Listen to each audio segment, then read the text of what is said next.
Hola, ¿qué tal? Muy buenas noches, días, tardes, dependiendo de la hora en que me veas. Me da mucho gusto volver a estar aquí eh, en comunicación contigo, esperando que esta semana que pasó y la que viene sea de total y absoluta bendición a tu vida. Me da gusto nuevamente estar aquí compartiendo una pequeña porción de la Biblia que espero pueda ayudarte y salir adelante en estos tiempos en los que nos encontramos. Estaba leyendo y Dios me recordaba acerca de cómo Josué empieza a formar su propia historia. Cada uno de nosotros, cuando empieza a tener relación con Dios, empieza a formarse una historia con Él. Empezamos a tener una relación de tal manera que pareciera ser que Dios tiene preparado en la Biblia una historia como la que va a tener con nosotros. Y recordaba que Josué pues venía de una situación muy difícil. Josué juntamente con Caleb fueron enviados a la tierra prometida para ver qué había. Y no nada más ellos, fueron a otras personas y comentaban que en la tierra prometida había personas que parecían langostas, que había gigantes y que los iban a destruir, a derrotar, a aplastar. ¿Por qué?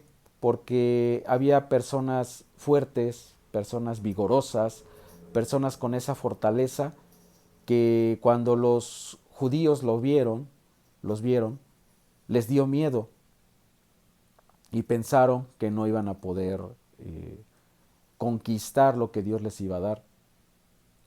Sin embargo, Josué y Caleb dice la Biblia que tuvieron un espíritu diferente y animaron al pueblo para entrar porque ellos confiaban en la promesa que habían recibido de parte de Dios. Después pasaron algunas cosas, muere Moisés y entonces el que se queda a cargo es Josué. Y un día Dios le dice, levántate Josué, está en el libro de Josué capítulo 1. Dios le dice a Josué, Josué, es momento que te levantes y es momento que entres a la tierra que le he prometido a tus antepasados.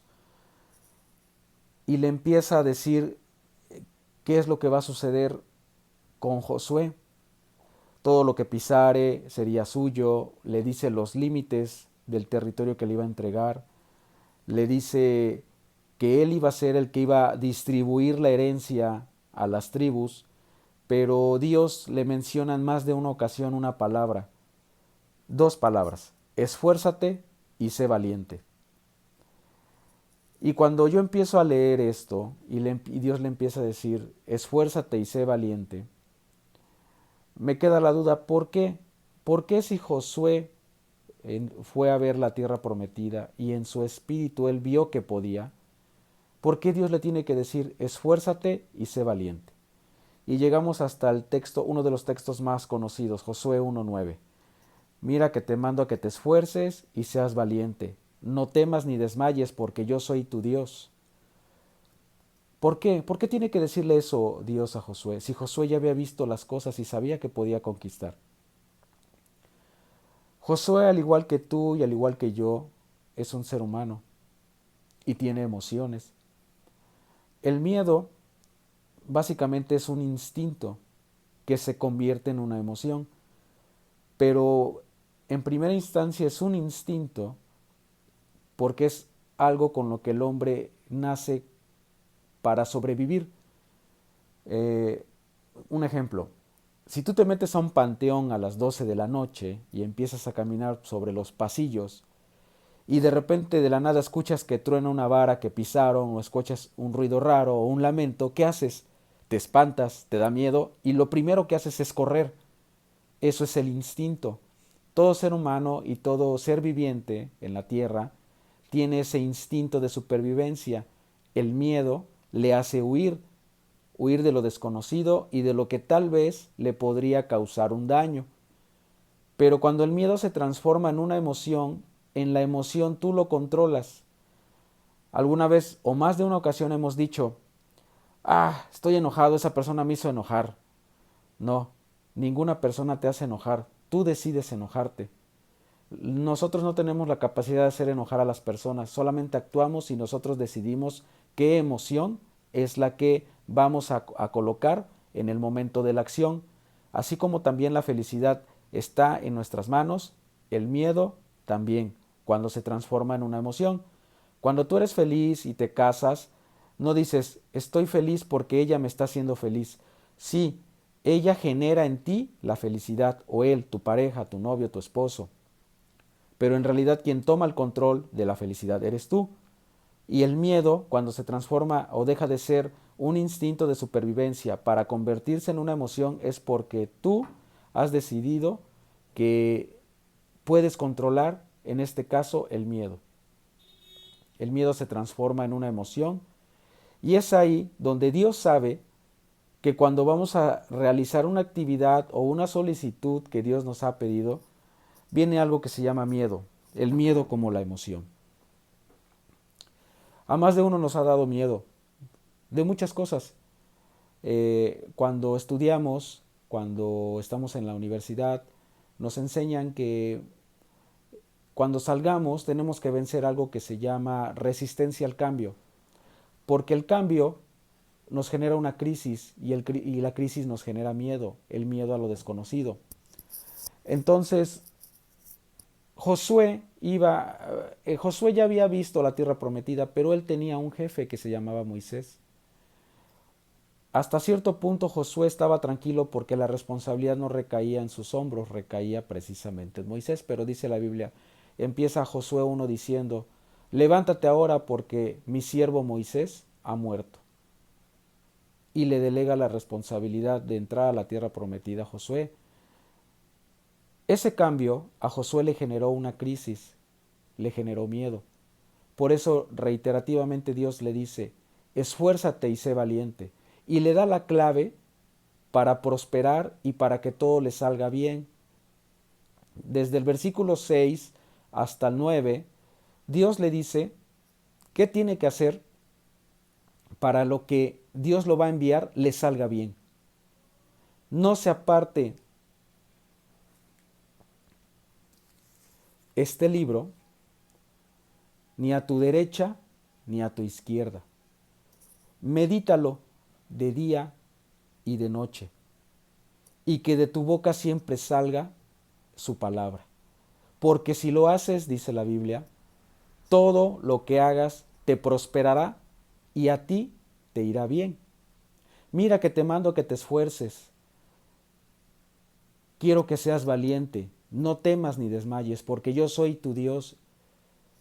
Y sabes, la mejor manera en estos tiempos de que se está derrumbando la economía, de que viene la depresión, de que vienen pensamientos de muerte, pensamientos de oscuridad, la mejor manera de erradicarlo es meditando en la palabra de Dios de día y de noche. ¿Qué es meditar? La palabra rumiar, lo que hacen las vacas cuando mastican y hacen el ruidito rumiar, su palabra, su raíz significa meditar. Nosotros tenemos que rumiar la palabra, es decir, estarla masticando, estarla escuchando, estar leyendo, llevarla a la mente, ver qué Dios quiere decirme, ver que Dios me está hablando. Y ya cuando la meditas, el Espíritu Santo empieza a hablar a tu vida. Y cuando empieza a hablar, es cuando tú ejecutas ley, causa y efecto, a cada acción corresponde una reacción. Tú ejecutas, lo bajas de lo intelectual al corazón, ejecutas y ahí radica el poder de la Biblia. Dice la misma palabra que Dios le dijo a Josué. Medita de día y de noche, no se aparte a tu diestra y a tu siniestra, que no se aparte a tu derecha y a tu izquierda. Tenla siempre presente. Dice entre el versículo 6 y el 9, medita en la ley que le dejé a mi siervo Moisés para que todo lo que tú hagas prospere. Hoy en día, en estos momentos, la gente sabe que se están perdiendo los empleos, que estaba viendo apenas que la semana anterior el petróleo en Estados Unidos valía menos $2. Yo nunca había visto algo así, yo creo que nadie lo había visto en muchísimo tiempo. Y la gente se espanta, y claro, con justa razón. Pero ¿qué clase de gente es la que se espanta? La que no tiene la esperanza que yo sí tengo. Y la esperanza se llama Jesucristo. Y para que a mí me vaya bien en mi trabajo y mi economía no se caiga y yo sea prosperado aún en medio de la adversidad, aún en medio de los gigantes que están allá afuera, aún en medio de las personas que parecen langostas, o sea, monstruos, seres que parece ser que nos van a pisotear y aplastar, mi esperanza es Jesucristo. Y lo más importante, mi esperanza está basada no en un pensamiento racional humano, está basada en la Biblia. Porque ahí dice que si yo no me aparto ni a derecha ni a izquierda de ese libro y de los mandamientos del que en él emanan, todo me irá bien, todo prosperará y me irá bien. Perdón. El miedo es el peor enemigo de la fe. ¿Qué es la fe? Hebreos 11:1. La fe es la certeza de lo que se espera, la esperanza de lo que no se ve. Es creer que existe algo allá, afuera, que aunque yo no lo vea, sé que está ahí. Es materializar visiblemente lo que Dios me ha prometido de forma invisible. Eso es la fe, la certeza de lo que se espera, la convicción de lo que no se ve. Todo esto está basado en fe. Si hay algo que puede matar la fe es el miedo. El miedo paraliza. El miedo ahoga. El miedo no deja pensar. Y para muchas personas el miedo es más grande de lo que puedan tener a su alrededor. Y hay gente que ha muerto por miedo. Hay muchas personas que se han parado frente a una vía del tren, ven el tren venir y por miedo su mente no razona y no saben que si tan solo se aventaran a un lado o hacia el otro, el tren no les haría nada. Pero se quedan paralizados y viene el tren y los aplasta. Cuando Dios abre el mar a través de Moisés, al principio de ese relato Dios le dice a Moisés, te van a perseguir, va a venir el faraón con sus carruajes, con sus soldados, y te van a querer matar, pero déjame decirte que yo estaré contigo y yo te libraré de la mano de faraón.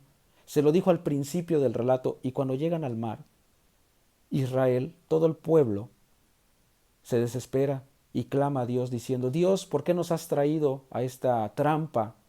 Porque del lado izquierdo vienen de aquel lado vienen los carruajes de Faraón y de este lado tengo el mar. ¿Acaso quieres que yo muera? Y se les olvidó que Dios les dijo que Faraón iba a venir, pero que él los iba a librar. Y Dios le dice a Moisés, levanta tu vara y dile al mar que se abra. ¿Y qué pasó? Dice la Biblia que durante toda la noche los vientos estuvieron soplando y de forma milagrosa el mar se abre. Cuando tenemos muchas situaciones que nos agobian, que, nos, que no nos permiten pensar, es el miedo el que toma el control. Perdón, pero esas bocinitas que están vendiendo pan, ¿eh?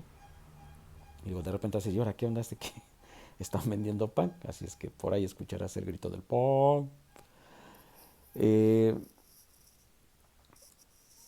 Lo peor que puede sucederle a una persona es que el miedo lo agobie y tome el control. Dice la Biblia que Dios no nos ha dado un espíritu de cobardía, sino de poder, de amor y de dominio propio. De ti depende que todo te salga bien, pero para que te salga bien tienes que meditar en ese libro.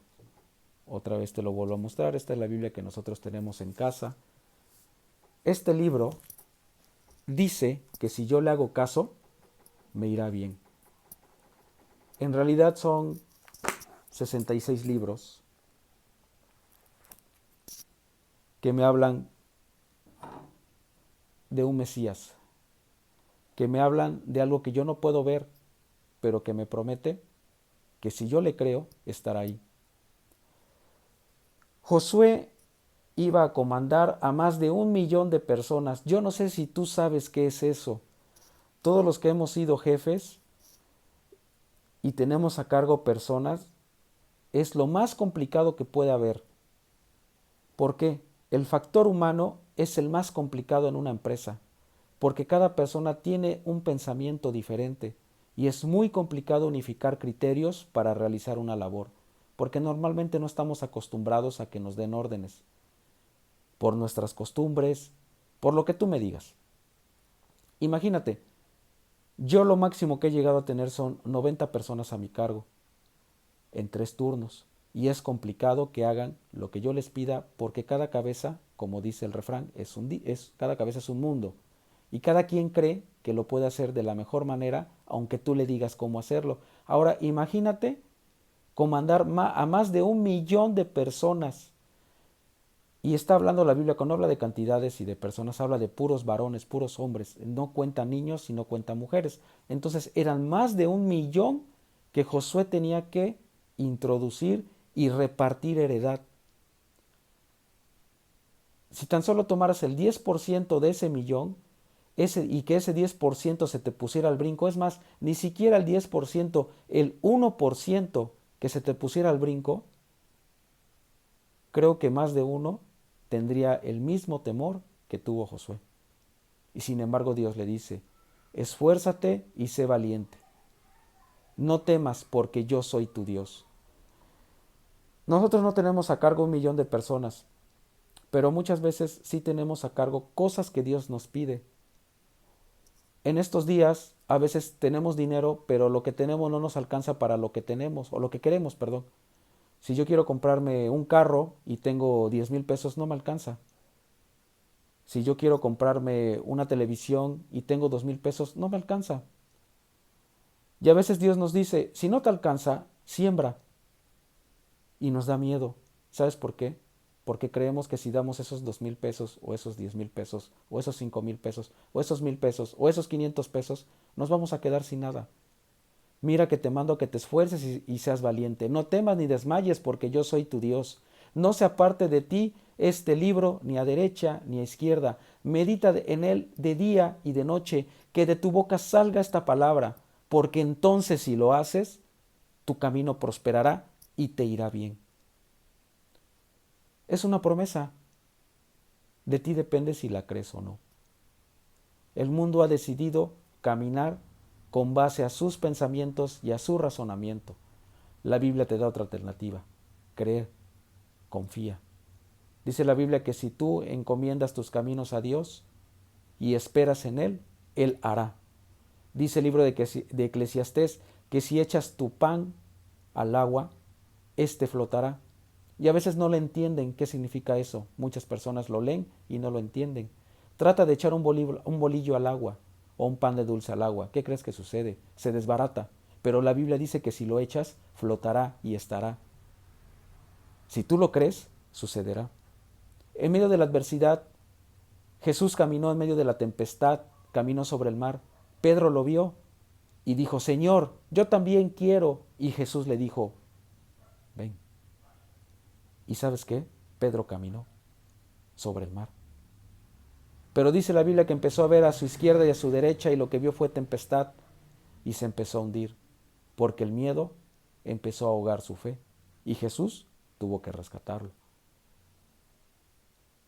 Lo que me encanta de Josué 1:9 es la última parte del versículo, porque dice, porque yo soy el Señor tu Dios y estaré contigo a donde quiera que vayas. Cuando Moisés saca al pueblo de Egipto, cuando saca a Israel, dice la Biblia que él iba como como una columna de fuego en las noches y una columna de nube de polvo por las mañanas. Iba delante del pueblo, pero a Josué le dice, yo estaré contigo a donde quiera que vayas. Ahora Dios no iba a estar delante guiando a Josué, ahora Josué iba a tener a Dios a su espalda e iría con él. Eso me encanta, porque ahora a donde yo vaya, Dios va conmigo. Ahora Dios no me guía, ahora Dios me respalda. Y a donde quiera que yo vaya, Dios estará conmigo. ¿Pero de qué depende? De mi fe. De mí depende que el miedo me ahogue en mi fe. De mí depende que yo sea prosperado o no, si yo no me aparto de este libro. Dios nos dejó lo más hermoso, a Jesucristo, y Jesucristo está aquí. Muchos tenemos problemas, adversidades. Jesús nunca dijo que nos iba a ir súper bien. Jesús dijo, en el mundo tendréis aflicción, pero confiad, yo he vencido al mundo. Jesús nunca nos prometió un paraíso en la tierra, al contrario. Él dijo, el siervo no es mayor que el amo, y si el amo sufre persecución, ¿qué te esperas tú? Pero, y ese pero es el que cambia mi historia, pero confía, yo he vencido al mundo. Jesús dijo, si no crees por lo que soy, cree por lo que hago. Y estaba hablando de su ministerio, estaba hablando de las promesas que Él nos había dejado. Y Jesús dijo, si no me crees por lo que soy, créeme por lo que hago. Y en mi vida ha hecho muchas cosas. Vino a cambiar y revolucionar mi mente y mi corazón. Vino a hacer algo que jamás pensé que yo iba a hacer, aprender a pedir perdón y a aprender a perdonar.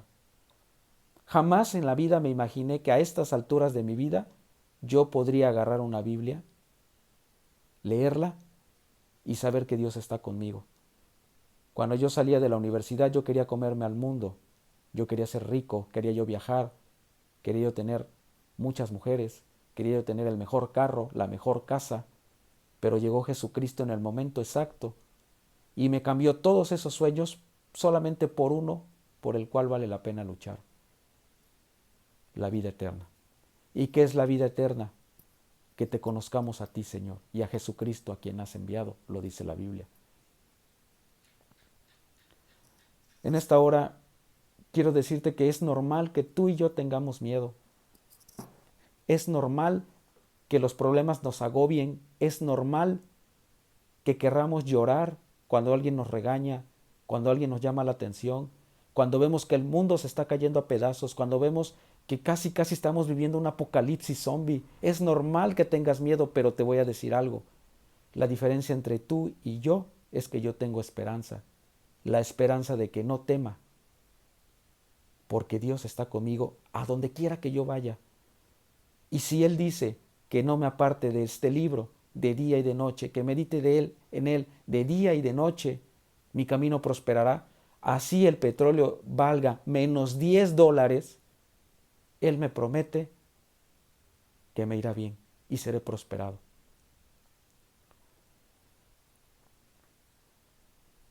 Hace mucho tiempo escuché a un predicador que narraba una historia que no está en la Biblia, pero que él decía que a lo mejor le hubiese gustado que hubiese sido así. Dice que un día estaba doña Mari lavando los platos, estaba preparando la comida porque ese día su hijo le había dicho que iba a llegar a comer, y ella se esmeró porque tenía tiempo que no lo había visto. Aunque escuchaba de él, no lo había visto físicamente. Él andaba en su trabajo y ella sabía que andaba en el trabajo, y ese día el hijo le dijo, voy a ir a verte, me preparas lo que siempre me gusta, mamá. Y él le dijo, sí, claro. Le mandó ahí un WhatsApp, sí, mi amor. Y se esmeró y empezó a lavar sus platos, y le preparó su arroz, le preparó sus milanesas de res, le estaba lavando el vaso que siempre a él le gustaba usar, le estaba haciendo su agua de limón. Y de repente ella empieza a escuchar ruidos afuera de la casa, gritos, eh, multitud de personas. Pero ella sí escuchaba, pero seguía haciendo la comida porque su hijo no tardaba en venir. Entonces tocan a su puerta y le dicen, doña Mari, venga a ver, por favor. Y doña Mari sale y dice, ¿qué ocurre? ¿Qué pasa? ¿Por qué tanta gente? Y le dice, doña Mari, no se espante, pero quiero que vea usted hacia arriba. Y doña Mari sale y ve mucha gente, y es necesario que ella traiga una silla para que se suba en ella y vea que su hijo estaba llevando un palo en el hombro. Y que de repente un guardia que iba junto a él manda a traer a un señor, a un amigo de la familia llamado Simón, de un lugar que se llamaba Cirene. Y le dice que por favor ayude a ese hombre porque ya no puede. Y ese hombre empieza a llevar lo que el hijo de doña Mari llevaba. Y doña Mari lo voltea a ver y se le queda viendo a la señora que le habló. Y no lo puede creer, se pone pálida. Y se le sale una lágrima. Porque su hijo, el que iba a llegar a comer ese día, estaban a punto de matarlo. Entonces ella apaga la estufa, deja la comida y deja todo lo que está haciendo y se une a la multitud y empieza a caminar tratando de quitar a los demás. Quítense, quítense hasta llegar hacia su hijo. Pero llegó un punto en que ella ya no pudo más porque se lo impidieron los guardias que iban resguardando lo que estaba sucediendo en ese momento. Llegaron al lugar a donde pusieron 3 palos y de repente ella se detiene, asustada, con el corazón impactado, en shock de lo que iba a ver, de lo que estaba por ocurrir. Su hijo, el de sus entrañas, el que vio correr, el que vio jugar la pelota, el que jugaba con su papá, el que le enseñó a trabajar, ese hijo que vio por ella hasta los 30 años, ese hijo que ella adoraba, porque el suceso que ella tuvo en su vientre fue algo único y especial. Ese hijo que ella amó, ese hijo que ella cuidó, que abrazó, que le tomó la temperatura, que le dio sus pastillas, que lo llevó al pediatra, que lo llevó a la primaria de la mano y le hacía berrinche porque le decía, no mamá, yo no quiero ir. Y sí, hijo, te vas, mira, vas a conocer otros amiguitos. Y no mamá, yo no me quiero ir. Ese niño que le decía cuando llegaba después de la escuela, cómete la sopa de fideo. Y no mamá, yo quiero ver la tele, yo quiero ver Nickelodeon. No hijo, come por favor. Y te pones a hacer la tarea porque es bueno, porque tú tienes que luchar. Y mira, el mundo no es fácil, allá afuera el mundo es cruel y despiadado. Ese hijo por el cual ella todas las noches despertaba y le ponía su mano y oraba y le decía, Dios, gracias por este hermoso hijo que tú me has dado. Ese hijo que nunca le causó problemas, ese hijo le estaban abriendo los brazos y sus manos estaban siendo clavadas en una cruz. Ese hijo que a ella le costó sangre, sudor y lágrimas. Ese hijo que estaba esperando para la hora de la comida. Ese hijo estaba muriendo en ese momento. Estaba siendo desmembrado mentalmente. Y la gente, ella no podía creer cómo de repente ella podía voltear y la gente decía, mátenlo, crucifíquenlo, crucifíquenlo. Cuando ese mismo hijo que ella había tenido, a muchos de los que estaba ahí los había sanado. A muchos de ellos les recobró la vista, les quitó lepra, les dio una esperanza, una vida por seguir.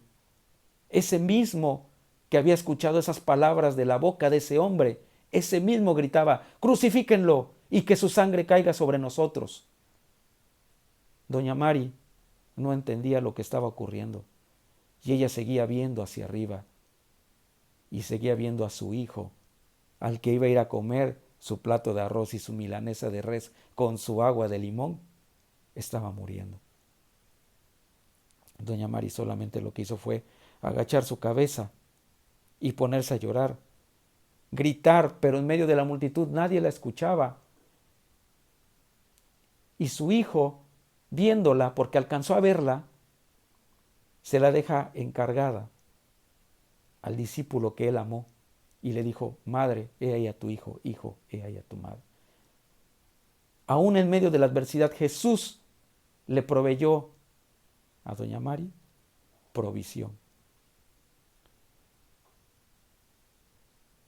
Y doña Mari no entendía lo que estaba ocurriendo, pero de repente ella llegó a escuchar una conversación que ella no podía entender, pero eso le hacía amar aún más a su hijo.